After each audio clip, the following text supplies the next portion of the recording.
All right, number 4, solve 84 and 5/10 equals r times 5/100.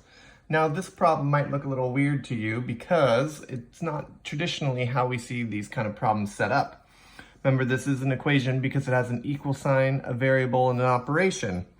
Usually though, we see the answer to an equation on the right-hand side, and in this case, it's on the left. So the first thing we're gonna wanna do is just switch this around.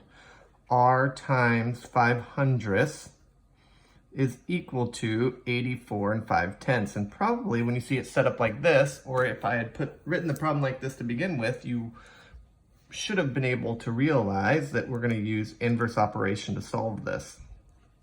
Now, inverse operation tells us to do the opposite of the operation and the number to both sides of the equation. So we're going to be dividing by 5/100 on the left-hand side and dividing by 5/100 on the right-hand side of the equation.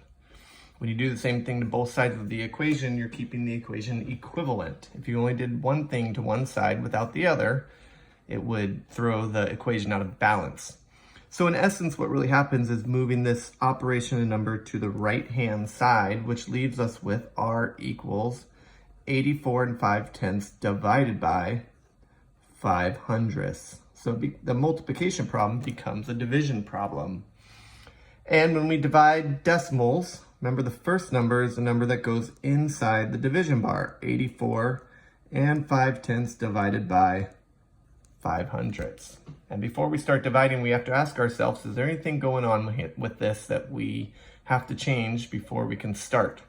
And if you notice, the divisor has a decimal, and we can't divide with decimals in the divisor. So we need to change this into a whole number by moving the decimal over to the right 2 spaces, which is the same thing as multiplying it by 100.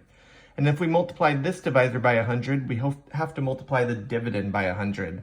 Whatever we do to the outside, we have to do to the inside, which becomes a little complicated because when I try to move the decimal on the inside twice, we only have 1 digit to move it to. So to be able to do this, we have to put a placeholder in here and then move it over again so that we move it over twice. And as soon as we do that, we now have 8,450 divided by 5.